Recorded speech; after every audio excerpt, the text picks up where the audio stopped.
Where do you think the tariffs don't make sense? China. I mean, the big one. China? Does not make any sense. Does it make sense to have tariffs on China? No, it doesn't make sense to have this level of tariffs on China. That entire What level do you prefer? Well, not 145%. Give me a number.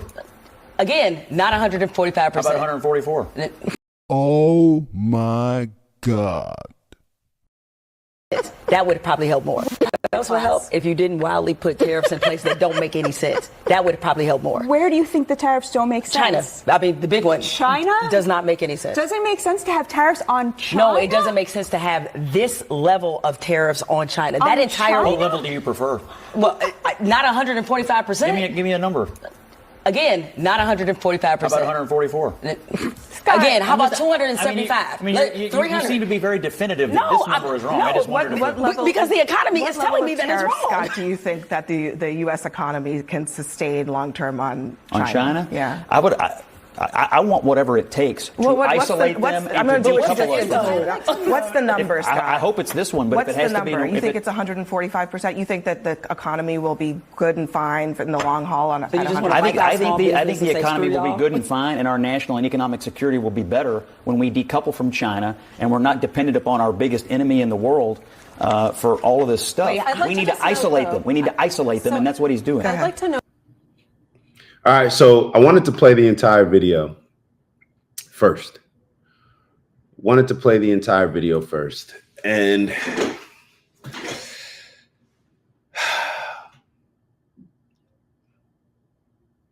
I had a conversation over the weekend about with a Democrat, with a liberal, somebody who definitely leans, a family that was probably very disappointed that Donald Trump won.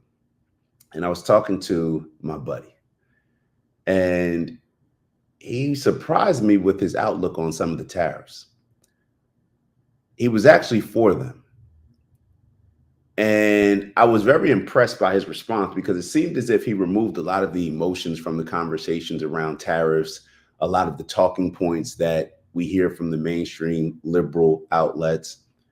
And he was able to just actually process the tariffs. He even recalled on some of the conversations or videos that we've shown on here with Nancy Pelosi, Bernie Sanders, them calling for tariffs to be used in order to bring back manufacturing, in order to not have the deficit with China, which is obviously the hugest one. I remember, I think from the Nancy Pelosi video, if I'm recalling correctly, the amount of stuff that we sold in China afforded us 170,000 worth of jobs, 170,000 jobs.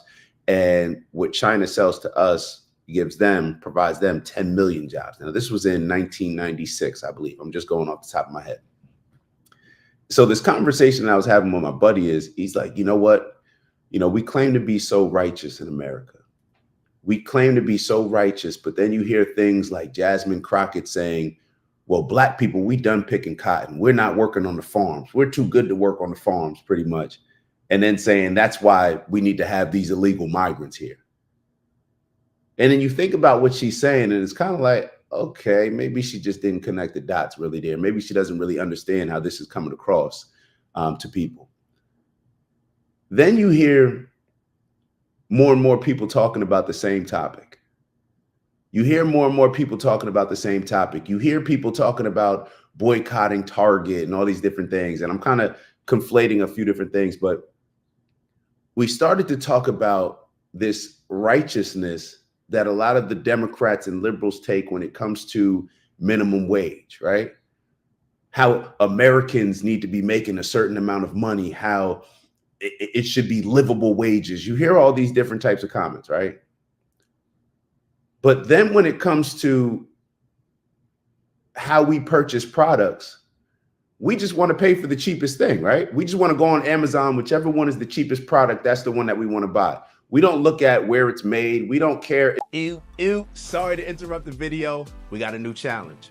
20,000 by the end of April. We fell short in March, but we're going to get our goal this month. Thank you all in advance for those that are going to continue to like, subscribe, maybe even leave some comments and let us know how we're doing.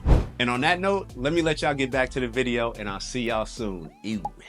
If it's using kids in a sweatshop in Vietnam, kids in a sweatshop in China, we don't care about any of those things because we just want our product produced for the lowest cost for us, right? because that's what benefits us. So all this self-righteousness, even though the Democrats and liberals will call Republicans racist, will call all these other people anti this, anti that, right? But when it comes to people outside of America who make products for America, we do not care their quality of life, right? We don't care about all these things. So if we really care about minimum wage and people making a certain amount of money and not working in sweatshops, not falling victim to slave type wages, right? Are you willing to pay more? Are we as Americans willing to pay more?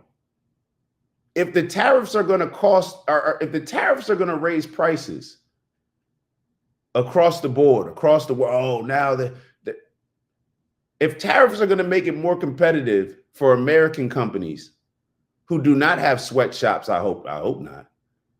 Well, at least it's not legal unless you're in prison to be working for such minimum wages. If that's the case, if it's going to make it more competitive and raise the prices of different, let's say it makes American products more competitive, isn't that a win? And aside from that being a win, with this, the Americans being able to have more affordable prices, don't y'all think that we should be pushing for a lot of these other countries, which we buy these products for, to have livable wages? Or is it just okay when Americans have livable wages, but then when it comes to all the things that we purchase, look, I don't care. Americans, we're just superior to other people. So therefore, they can work in sweatshops over there. We don't care. Look, we just want our product to either get here on Amazon as cheap as possible, or we want Target or Walmart or whoever buys the products from China and these other places where they don't have to pay as much for labor. We just want them to pay at the least amount of possible, so that way we can purchase it for the least amount of possible here. The self-righteousness only pertains to certain individuals. And this is why I think when we get caught up in all this identity politics, when we get caught up in making everything black versus white, racializing everything, using this critical race theory lens that we see race through everything first, it puts us all in a racist lens. I think we had a video with Charleston White the other day talking about how everybody's racist, how it's natural to be racist. And Queez, I think, said, which I agreed with, is that, or it's normal to be racist. And Queez said, I don't know about it being normal. Now, I think it's natural as far as how we've adjusted based on these, how can I say, us being manipulated into only seeing things through race. I think it is a natural thing when you scare people for them to kind of band together with their particular group, when you use fear mongering, when you use emotional military mind games to call all white people racist because of slavery, all these different things. When you use these things, I believe that it does become normalized to see the world through a particular lens where you start to look out just for you and your people, and you base your view of your people based on color, not based on morals, not based on people that think like me, people that share the same values, people that have the same hobbies, whatever it may be. We only see our people through the color of people's skin, which is the most simple-minded categorization perhaps we can use. And let me get to Steve's comment real quick. So Steve wrote, and then if we start making a big deal about foreign labor atrocities, they will say it's all due to the evils of capitalism. Right. So it's like we want to be able to purchase products from people that use slave labor and pay slave wages, as long as it's not Black Americans, right? As long as it's not the liberal Americans that suffer from it. But then those same people that stand up and fight those battles, like a Jasmine Crockett and all these other so-called leaders of the Democrat Liberal Party, it's okay. It's okay. We see Jemele Hill sitting here. And this is what's so funny. I'm going to go through this Jemele Hill video once again because I wanted to play the entire thing out first. But I had a couple comments on it. Her response to Scott Jennings, or response, I'm not even sure who she's speaking to in this particular response, but when she says the economy is telling me it's wrong. So she's saying, she's justifying the tariffs being wrong because the economy is not doing well right now. Let me remind y'all, Trump has been in office about 100 days. The tariffs have been in place. I mean, he may have started threatening them before, but I don't know if they've been in place for actually 30 days. And because she's looking at the economy right now, can you imagine working out? You're obese. I hate to always use this example, but it's just the one that makes the most sense. Can you imagine you being obese and unhealthy? You've been unhealthy for 20, 30, 40 years, right? That's why Nancy Pelosi and Bernie Sanders were making these comments about tariffs and how we need to put them in play. In 1996 and 2008, I think Bernie's was, or 1998 and 2006. Y'all, look, y'all know what I'm referring to. Imagine somebody obese who's had terrible eating habits, didn't work out for 30, 40 years, working out for a month. And them saying, oh, nah, this ain't working. This ain't hitting. Nah, this ain't working. I didn't lose all that weight. This is failing. This isn't working. This is what short-term, like short-minded, when you think short-term, this is what you end up making decisions based on, not what's best for the long run. We've talked about this countless times. She is literally given the reason why the tariffs are not working because the current state of the economy. With any change, you've been unhealthy for 30, 40 years, haven't worked out, been eating unhealthy, and then you switch it up for 30 days, your body's going to go through some changes because you've been addicted to all that terrible processed, sugary food, salty food. Now your body, you're eating some fruit, you're eating healthy, you're eating whole food, you're eating real food. Now that your body's going through something, now you're like, oh, nah, my body is calling me to have more Fruit Loops. It's withdrawal. It's just like any other drug.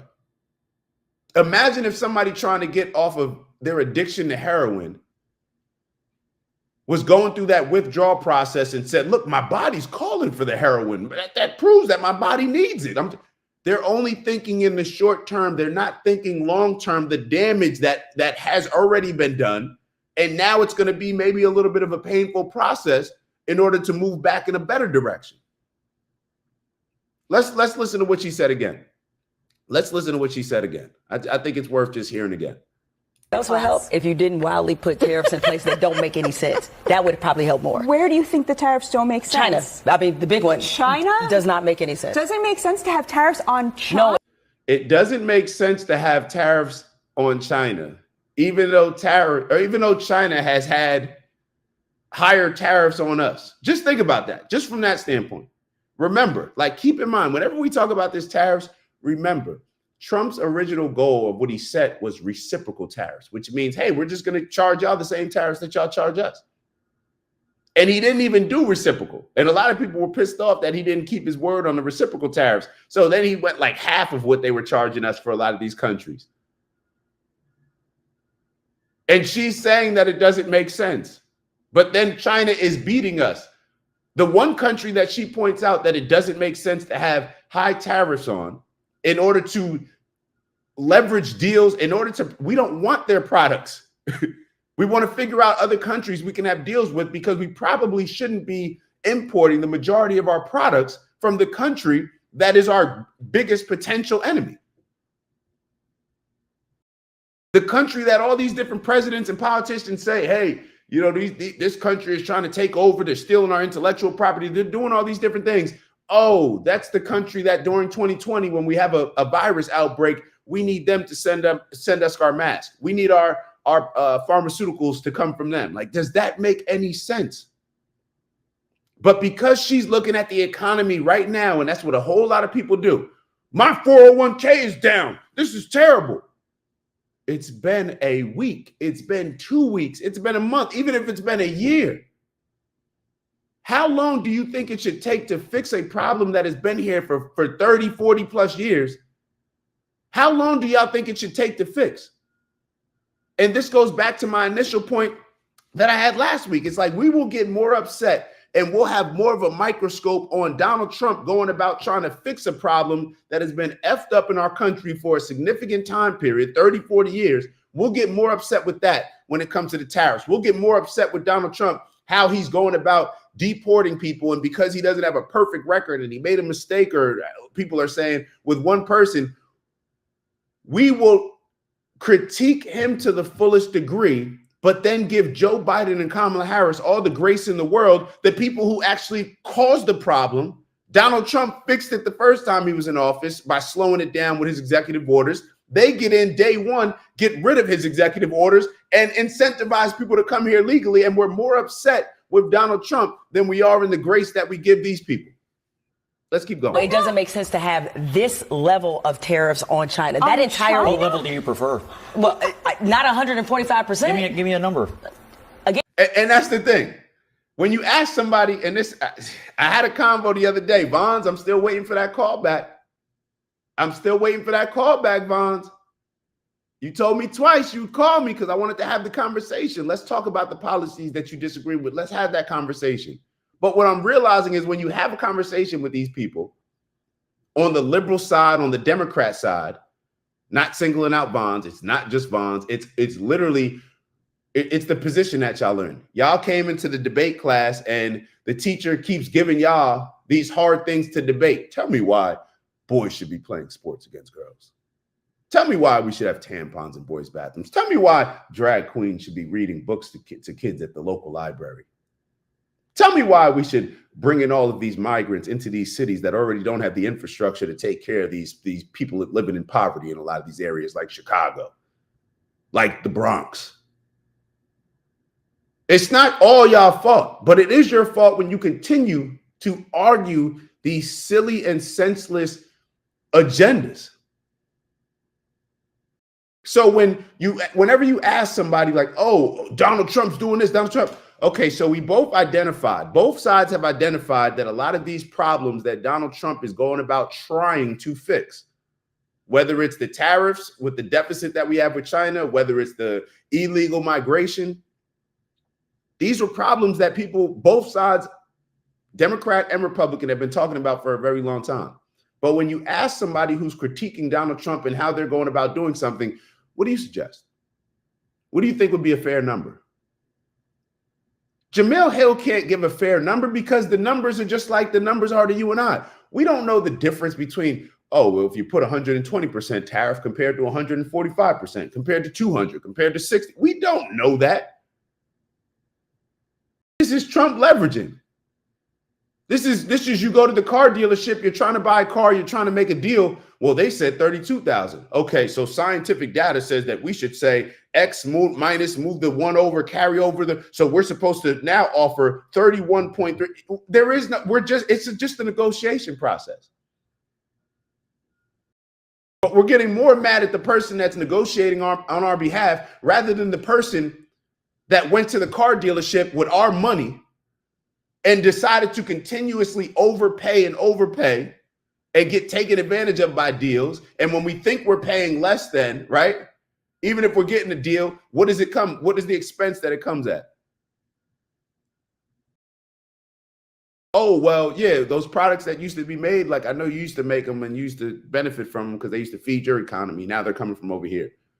Oh, yeah, we'll take that deal. Maybe that wasn't the best analogy, but I just thought about it on the top of my head. It's just these people, we gotta, I'm just glad that we have these conversations. We're just going to keep doing the work. We're just going to keep exposing this stuff and do what we can on our end and try to make as much or as many sensible arguments as we can. That's what we're going to do online. And I know I saw a couple comments, so let me get to those. Shy, shout out to Shy in the building.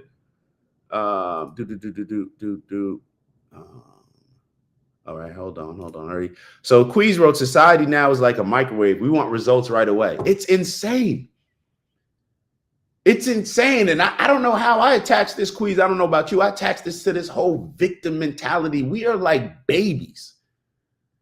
We're like baby. Wow, I want it now. I want it now. Like we're like kids that have no sense of control to how things go, no patience, nothing. Nothing. We're just emotional beings. That's what we turned into. Shout out to Boogie in the building, Grand Rising.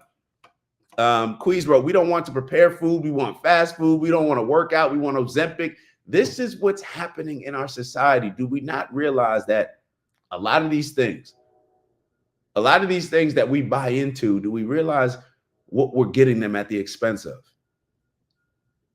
Do you realize when you take the Ozempic and you lose the weight that way, you realize that you don't get the same impact from actually working out that you would get if you were actually doing the workout. You don't get the mental health benefits, which was one of the biggest things. When you talk to people that work out on a consistent basis, you ask them, what's one of the biggest benefits? It's mental health. We all want to talk about mental health. You want to talk about mental health, but then talk about Ozempic. See, the health at least is, hey, take it or leave it. What I'm saying, it's just my opinion.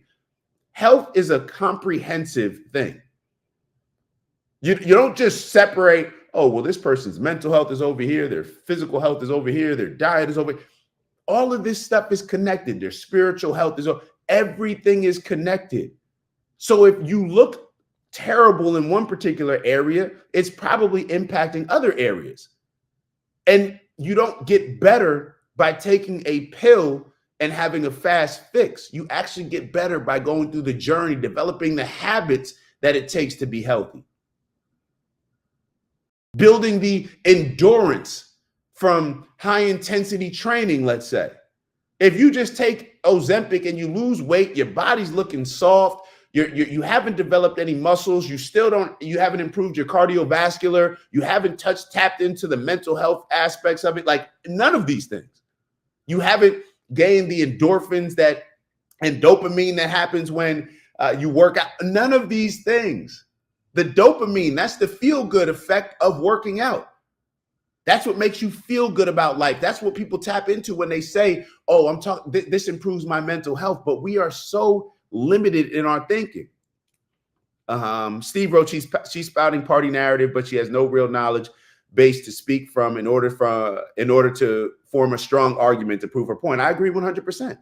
She's just talking. That's why sometimes you should just turn it over. Sometimes instead of arguing with people, we should just say, that's interesting. What do you suggest? You're telling me all these things that I'm doing wrong. Cool. Yeah. Okay. I bet. What do you think? What do you suggest? Crickets, right? That's what always happens. Queez wrote, Steve, that used to work, but people are more informed now. Now you need to be able to support your stance argument. Hold on. Let me, Queez, you are dead on, but she has no real knowledge base to speak from in order. Steve, that used to work there. I may have missed something, but yeah. All right. Good. Y'all keep the convo going in the chat. Y'all keep the convo going in the chat. Let's keep going with this. Let's keep going. Where you at? At 145%. How about 144? Again, how about 275? I mean, you seem to be very definitive that this number is wrong. No, I just wondered because the economy is telling me that it's wrong. Scott, do you think that the U.S. economy can sustain long-term on China? The economy is telling me it's wrong. Which came first, the chicken or the egg? Right? Man, we cannot allow the economy. Like, this is what gets me so much.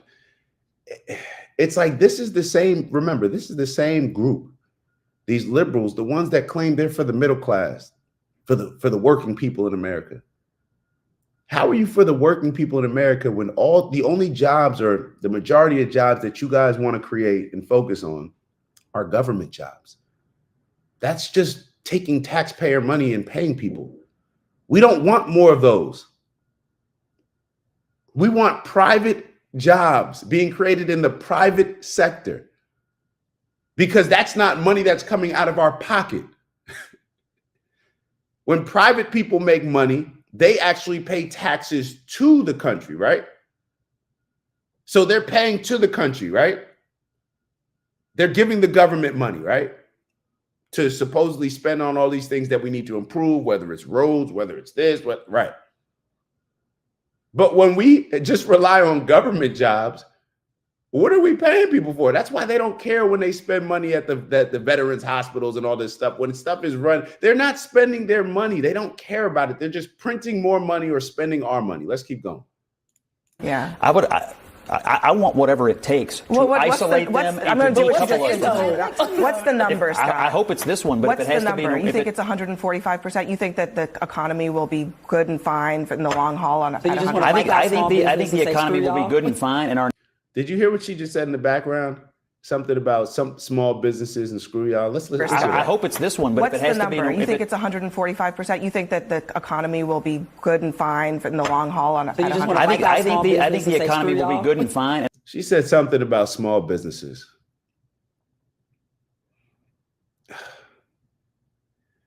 I don't even know. These people just say stuff. They just say stuff. The same way they were saying that Donald Trump is for the oligarchs and the elites. Yeah. Do you forget that Bernie Sanders was the one saying that buying all this stuff from China, that was an elite right wing? That was elite right-wing policy. Because the elites, right, the ones that don't care about any of us, the elites, they just want the cheapest labor that they can get, just like you just want the cheapest product that you can get, right? And when I say you, I mean we, right? That's how we grew up. We just want the cheapest thing. We go on Amazon, we just want the cheapest thing. I don't care if that diamond on my finger came from a blood diamond, came from how many kids dying in African nations. I don't care about any of that stuff. I just want the diamond. Oh, well, yeah, my diamond actually, this actually came from the spot next to that. So they did the child labor and all that stuff, and they had all those terrible conditions at the mining, the gold mining spot next door. Mine was, everything was good. We were good at ours, right? Oh, who told you that? Oh, the guy that was trying to sell me it. Oh, okay. It's crazy. It's crazy. We don't care. We don't care. All that self-righteousness, it goes out the window as soon as we leave the country. As soon as we leave the country, right? As soon as we're talking about people that are not in our group, all that stuff goes out the window. We do not care about sweatshops. We do not care about certain people picking cotton, working on a farm. Like Jasmine Crockett said, we need these migrants here because our homes aren't going to be able to be built for these cheap prices. So now the price of our homes is going to go up because we can't go to Home Depot and pick up some illegal migrants and just pay them, $2 an hour, $5 an hour and a sandwich. That's why. Oh, I want to pay them $5 an hour and a sandwich. Oh, when it comes to making, okay, I get it. I got and our national and economic security will be better when we decouple from China and we're not dependent upon our biggest enemy in the world for all of this stuff. We need to isolate them. We need to isolate them, and that's what he's doing. I'd like to know. I agree. We need to isolate them and make deals with other countries. The seller, right? Isn't this what we're learning from? Hold on. Isn't this the target black pastor target DEI method? We're going to remove our purchasing power, right? As the customers, as the consumers, we're going to use our purchasing power to not shop at Target. So Target has things that we deem are more fair for black people, right? So we can understand that, Jemele Hill, because she's definitely on the blackety black when it comes to that. We can understand that, but we can't understand leveraging our buying power when it comes to China to have more fair practicing and more fair trade with them. We can't understand the fact like, hey, yeah, it's going to be an inconvenience to not shop at Target. Yeah, we may have to pay a little bit more, drive a little bit farther to support these other businesses, to go out of our way to not support Target. Oh, yeah, we're also not supporting Amazon because, he was up there with Trump, too. So it's going to be a little bit more of an inconvenience. But we can understand that. But then we can't understand, oh, yeah, China, we're not going to buy your products anymore because this has been an unfair trade relationship. We may be inconvenienced a little bit. So what? Right? We did 40 days. We boycotted. These black pastors had black folk commit longer to boycotting Target than we've been able to commit to having tariffs against China. Think about that. Think about it just on that surface level. We committed more to boycotting Target, to addressing what? for I don't know. We're going to boycott the number one employer of black people outside the federal government. Okay, that makes sense. Cool. We can get people to commit to that, but we can't get people to commit for 30 days, for 2 weeks, to have tariffs on China from a problem that is crippled our country, with sending all of our jobs and factories, all these jobs that we used to have here, sending them to other countries, relying on other countries in order to get the products.